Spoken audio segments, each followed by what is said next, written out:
Welcome to Infinity Tactics from the Infinity Institute from the Dice Gods. My name is Hydra, and today we're going to look at less a specific tactic or a specific rule, but more a way of thinking. Infinity can be a game where you can really get inside your own head, where you can get hit with analysis paralysis, from list writing all the way through to the very final order of your very final turn of your very final tournament. It can happen. It happens to the best of us, but there are ways of thinking, structuring your thoughts, and approaches that you can take which will help with getting through that, cutting through that noise, and making your decisions quicker and more accurately and more successfully within the game. So, we are going to be looking at making only good choices. Now, what does that mean, and why do we actually care? So, a good choice is one that achieves objectives, maintains the order pool, and doesn't lose you SWC, so it maintains your list while achieving objectives, whilst ideally denying the enemy objectives, removing the enemy order pool, killing enemy SWC, and limiting enemy options. We are looking to give us good choices and give the enemy nothing but bad choices, to make their day worse and to make our day better. That is what making good choices inside of Infinity is. But why does that actually matter? Why do we care about making good choices? I mean, sure, it's going to win you the game, but crucially, making good choices, making them quickly, gains you time. Time allows you to see more tactical options, and it is also essential for some missions. So let's unwrap some of that a little bit. When you are playing your turn, if you are spending orders on a specific miniature and you are overthinking what you need to do, I've got this tag and this tag, I think this tag needs to die and I need to deal with that. And you're activating this particular unit. If you aren't clear about why you've made that decision, if you aren't clear on why that is the good choice rather than just the choice that you've made, what you're potentially doing is, first of all, slowing down your play, because you're going to be like, indecision, and that reduces the space you have to think, because you're conscious of the clock, you're conscious of finishing your turn, giving your opponent their turn, you're conscious of getting your rounds in. But also you're not looking at the table, you're not thinking sideways, you're not analysing that decision to ensure that you've made the best call possible. This is not a good thing. And crucially, in some missions where you score at round end, not end of game, if you don't get all 3 of your rounds in, you don't score all of your points. It's as simple as that. If because you're having analysis paralysis, you only complete turn 1 out of 3 turns, you might only be able to score 3 out of a possible 10 points. That might just be how that falls down. That's a problem, especially in the context of a tournament, because you have limited the total number of points that you can achieve. This is clearly a very bad thing, so making good choices is clearly important. So, first of all, we need to talk about the structure of Infinity, where you can counter the counter-counter. That is to say that Infinity is a massive game of rock, paper, scissors, Carlos. Don't know who Carlos is, Bostria. It went there, I was happy with it. So, Infinity is a game where most things have a direct, hard counter. They have something that is really good at ruining their whole day. And understanding what beats what is a key skill. So being able to look at a profile and say, okay, this unit has this ability, which is countered by this ability. So if I have this second ability, I can really mess up that particular unit and really deal with it effectively and quickly. But no, some things don't have a direct counter, like Eclipse Smoke. There's nothing that, Disco Balls is another example. There's nothing that deals with that particular type of smoke. It is just a dead zone on the board until it disappears. That's it all about it. On this diagram here, we have an example of the counter. Mimetism is a counter to normal troopers. Having that negative modifier to be shot is a counter if you just have a munchkin. Now, a munchkin, bizarrely, is kind of a good counter to albedo, also to MSV troopers as well, but specifically to albedo, because albedo tends to, it only impacts MSV, so it's a counter to multispectral visor. But you don't tend to have any other type of mimetism. I can't think of a unit. There'll be somebody in comments that goes, well, actually, Hydra. But to my knowledge, there's no unit which has both albedo and mimetism on the same profile. If it is, money says it's combined army. Anywho. So normal deals with albedo, but albedo is a negative modifier when being shot by MSV. So MSV is countered by albedo. And multispectral visor is, of course, designed to counter mimetism. So we have this big rock, paper, scissors, wombly, round the middle-y good stuff. And yeah, I know normal counters MSV, but I'm simplifying for you get the idea.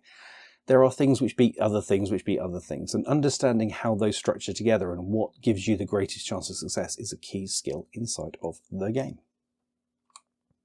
So the first thing you need to do is to know your enemy and be able to read stats quickly and efficiently, understand what they mean and put them into application of order spending, target priority, unit application. So this trooper is best against this guy, doing that rock, paper, scissors, but quickly.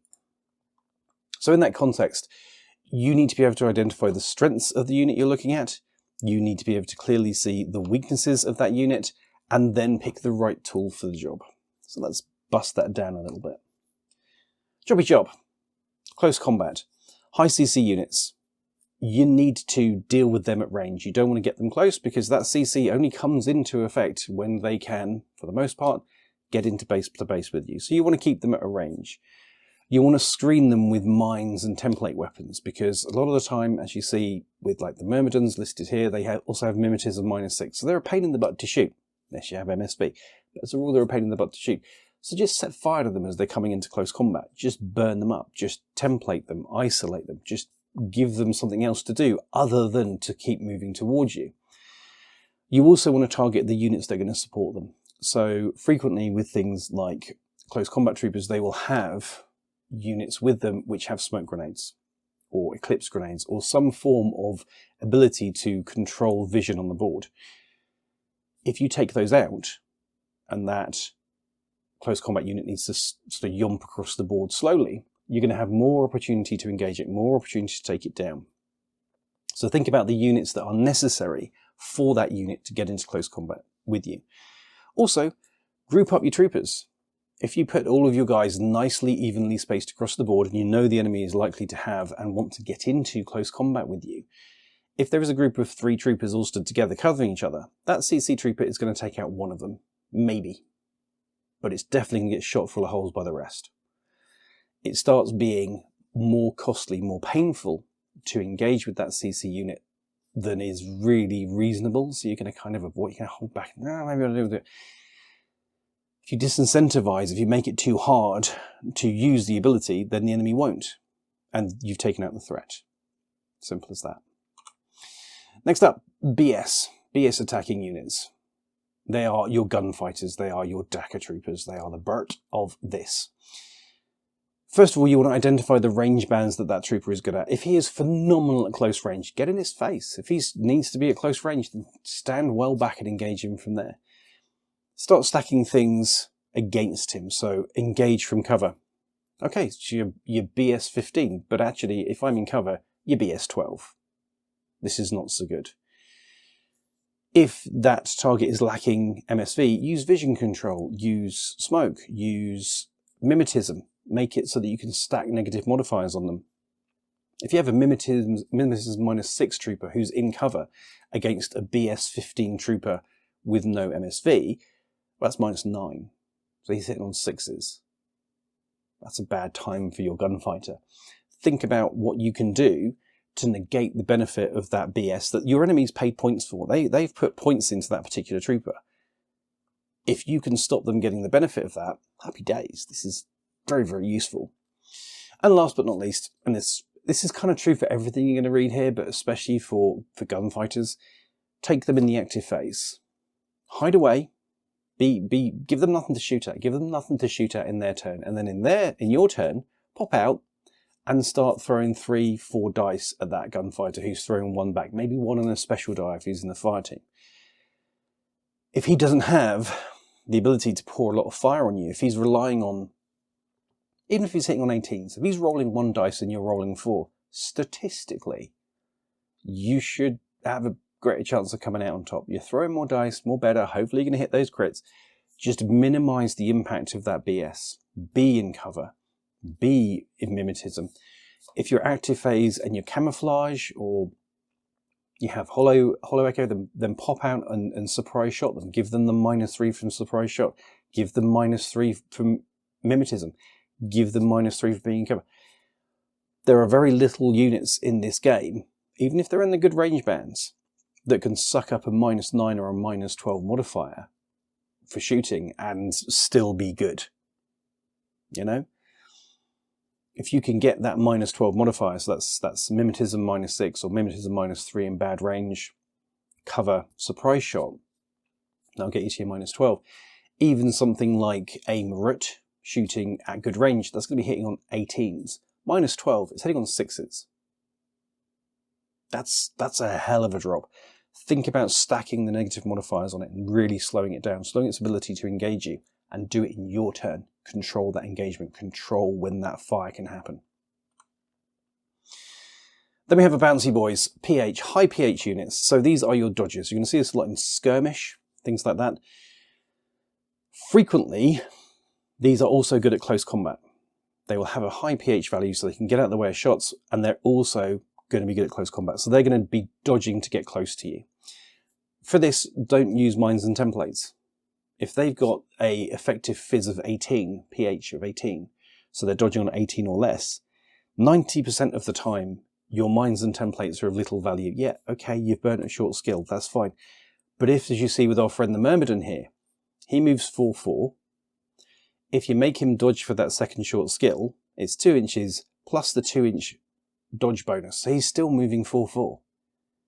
All you've done is you've burnt a mine, or you've put a template down with little benefit. There's no real use to using that type of thing versus a high fizz unit. What you want to be using is troopers with surprise shots, so the camo, the hollow echo that we mentioned before, anything that's got surprise shot in their profile, or things with BS modifiers, so BS -3.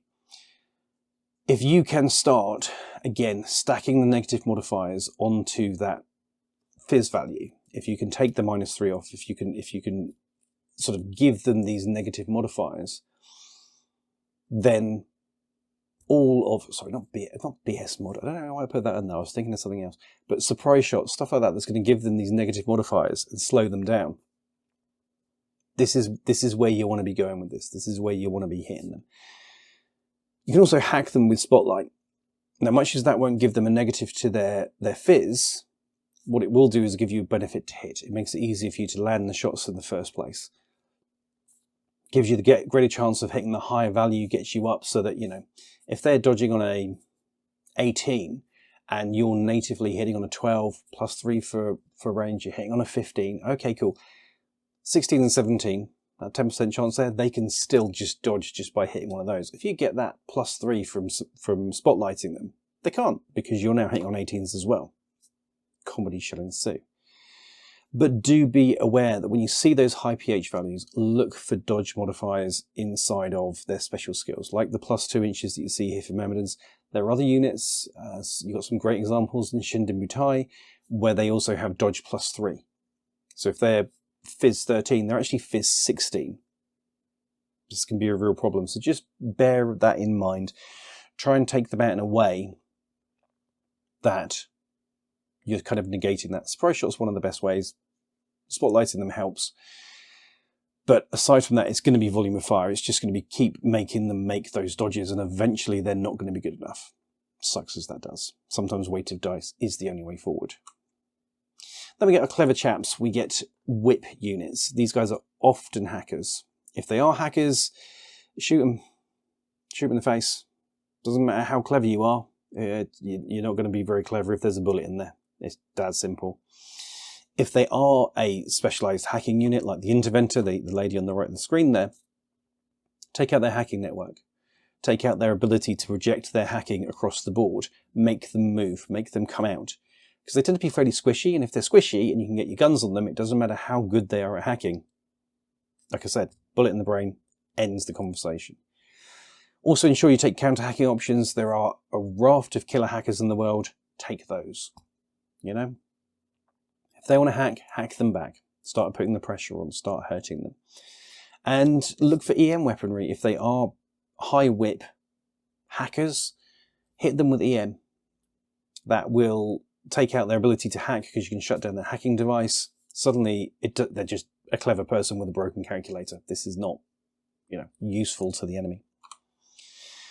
And finally, we have our high arm units.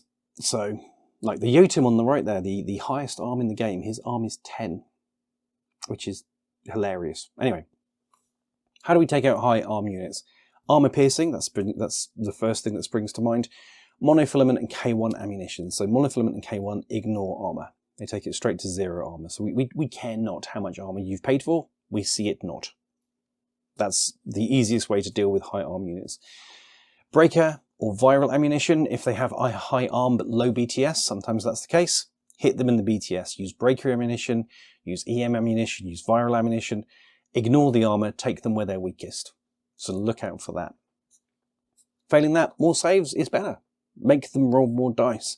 If you are failing your saves on a 18 or 19 or a 20, if you throw enough dice, you're going to start rolling those 18s, 19s and 20s. It's going to happen. Make them throw the dice. Hit them with explosive ammunition, so there's 3 saves to be made for every hit. Hit them with heavy machine guns. Hit them with hyper-rapid magnetic cannons. Hit them with all of this good stuff. See, even if they are high arm but they've got low fizz, use glue them to the floor. I mean, the reason I don't tend to necessarily recommend that, having said that, immobilization isn't the route that I'd normally suggest, purely because they still generate orders, they're still active. You are 1 ARO reset to that guy moving again. Better to put them in the ground than to give them the opportunity to come back later. But also you can hack them out of significance, so you can isolate them, you can immobilize them. If you have a tag, a Jotun, and you hit that with a hacker, and you get lucky, because we're going to talk about BTS in a second, but if you do get lucky, and you immobilize it, and you isolate it, that's it. The enemy's going to have to get an engineer by it, they're going to have to fix it manually, it's going to cost them a lot of orders. 9 times out of 10, that Jotun is going to be there at the end of the game, looking very embarrassed and broken, basically. So, if there is a big stat, hit them somewhere else. That's essentially what we're talking about there. And then we have high BTS units. So high BTS units, they do exist. There are quite a few of them. Your poster childs for that are very much Torchlight. Some of the guys in there are 9 or more BTS. No more? 9 BTS. 6, 9 is fairly common inside that faction. Hit them with Breaker or EM ammunition if you need to. If you absolutely have to, hit them with that, because Breaker and EM halves the BTS value of the target that you're hitting. But to be honest, standard ammunition is normally your best route, because that normally, the high BTS, it'll be slightly lower with arm, or much lower with arm. So, blap your bullets into them normally and ignore the BTS. Again, hit them where they're not.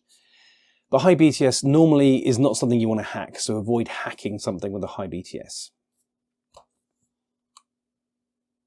So, know your enemy, the others. If your target has mimetism, use MSV, use templates, or hack it. It doesn't matter if it's -6 to hit. If your MSV counters that, templates ignore the negative modifier for mimetism, so we care not, and hacking ignores it too. Shut it down, isolate it, lock it in place, target it to take some of that mimetism off, whatever works. Hit it with that. MSV, if you've got an MSV problem because you are running a lot of mimetism, get units with Albedo. Get units with that. That acts as mimetism, but for MSV, so suddenly they're getting negative modifiers. Put eclipse smoke and white noise in its face.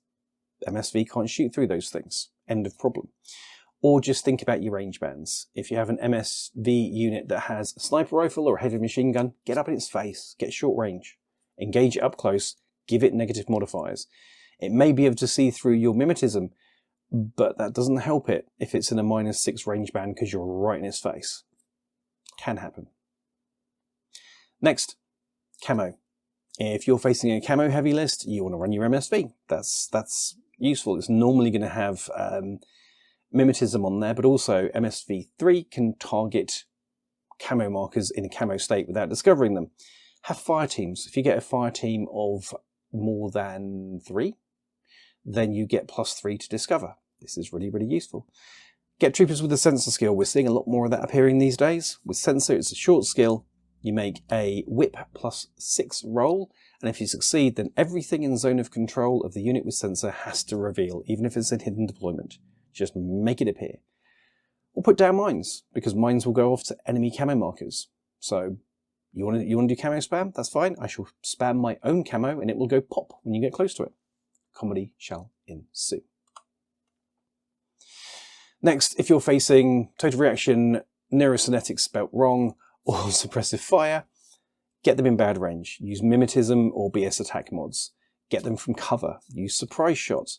Speculative fire. They can only see you, they can only shoot you if they see you. So fire a grenade over the top and land it on their head. Shut them down that way. That's always going to ruin their day. Use coordinated order. So with coordinated order, you can get up to 4 people, move them around and target one particular target. Now, if that is a total reaction heavy machine gun, the total reaction heavy machine gun has to put all of its shots into one target. So if there are 4 people shooting it, 3 people are going to get a nice, free, easy shot. Simple as. And if it is something that can be hacked, hack it. Give it +3 to be hit, or shut it down. Isolate it. If it's available to be, isolated or immobilized, do that. Can't shoot if you can't move. When it comes to hacking networks, use stealth units just to walk through the middle of it. If you're not seen, you can just potter through the middle of that hacking network without any issue whatsoever. Consider getting an Evo hacker and sticking fairy dust on vulnerable units. So even if you do walk in to the enemy's hacking network, then you're covered by your Evo hacking unit. Get AD troopers, drop them in behind the enemy and take out the hackers that are going to ruin your day. Stick bullets in them. That's going to slow them down, as discussed previously. And get strong killer hackers. So yes, they may have their wonderful hacking network and it may be a very inconvenient thing for you to deal with, but if you do, you can blow their brains out with a killer hacker. This is always fun. Another thing also is target the repeaters. If you have troops carrying repeaters, kill them first. If you have fast pandas, find them, shoot them. Same with repeaters. Just gun up their network and slow it down. What you want to do is you want to get that very expensive hacker that's been put in place to, sit in the backfield and, not die because he can just use the network. Make him move. Make him come out. Bring him out to get munched, basically.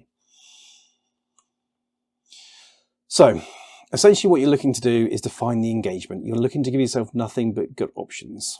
When trying to decide what you should do in any given situation, remember, choose the greatest chance of a hit, the greatest chances of a success. If you're going up against something with mimetism, and you have a troop with multispectral visor, use that. Even if it's slightly out of position, even if you have to spend a few orders to get it into the right place, that is better than using a trooper that's ill-equipped, and it's probably going to die. Because you can sacrifice that guy on the hope that it'll hit that 3 crit to drop the mimetism unit. That's a choice you can make. You can definitely do that. But you're an order down.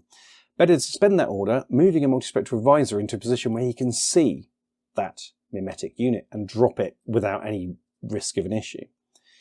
You want to have the smallest chance of a return hit, so you're looking to stack your negative modifiers. You're looking to always shoot from cover. You're looking to, where you can, have mimetism, have the surprise shot, be in camouflage, all this kind of stuff. Really make them work for it.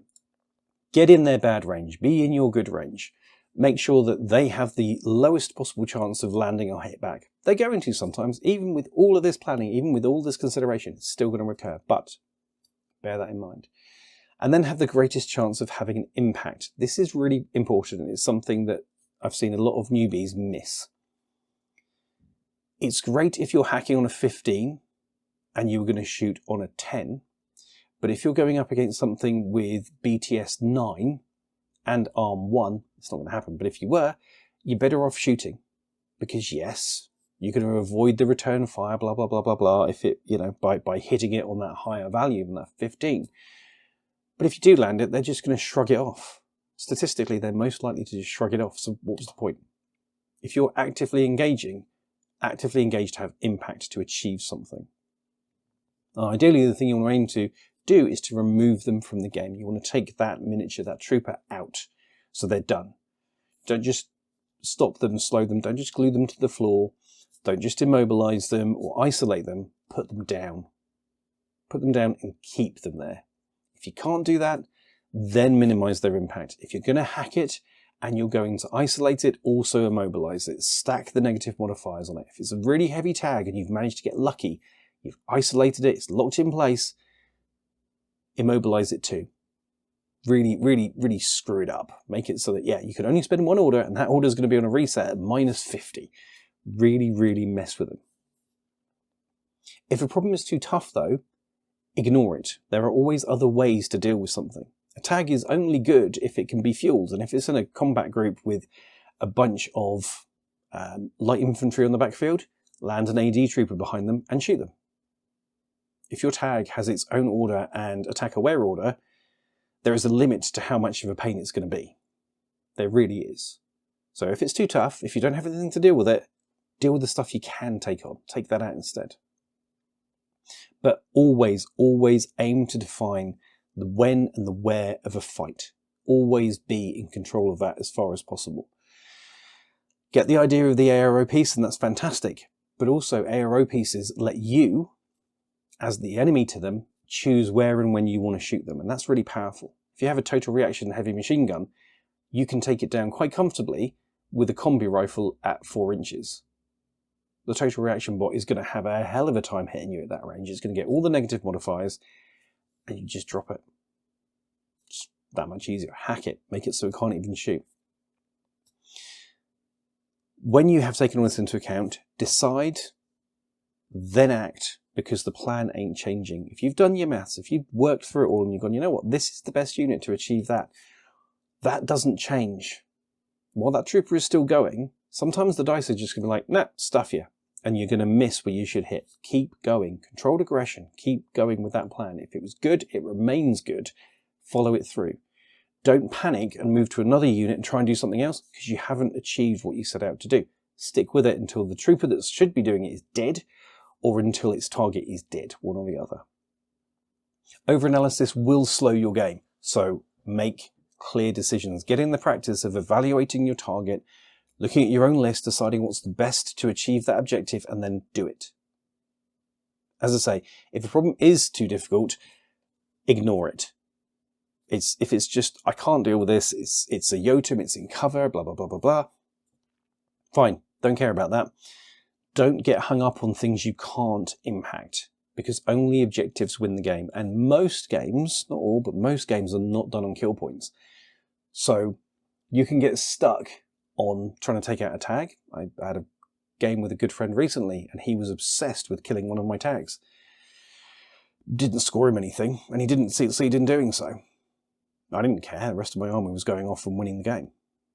And you can deal with the tag all you want, that's fine. I don't care. I'm going to go and get the points. Focus on what wins you the game, because that's what matters most of all. And now we come to the extra special members bit, where we go into a little bit more detail and talk about specific tactics against specific units and what you can do. If you aren't already a member of the channel, please consider joining. We'll talk about more of that in a second. But for now, members, let's go a little deeper. Thank you to all of the members and patrons who are supporting the channel, especially Chris Sexton, Mr. Cheshire, Jim Callahan, Michael Rowan, Mike Pierce and Sean Colburn, as well as all of the other beautiful priests who are glorious human beings, and the acolytes who are doing fantastic things in supporting me, making this all happen and all that good stuff, and joining me on Discord and talking rubbish there as well, which is just glorious too. If you can, do please consider supporting the channel, because it does mean I can do more of this and it costs less than a cup of coffee, and yeah, it's all good news. So please consider doing that, because it really, really helps.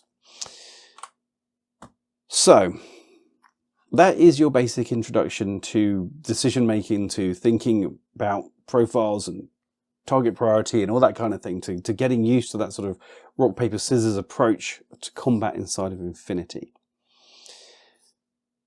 What questions do you have? Is there anything about that doesn't make sense? Anything that's kind of feels a little bit wild? It takes a while to bed in, I will say that. It takes a while for you to think through and chew things over and get used to it. But the more that you do it, the more you start analysing your enemies' profiles and understanding your own profiles in relation to them. The quicker this process becomes, the quicker it becomes, the quicker your games become, because you make decisions faster.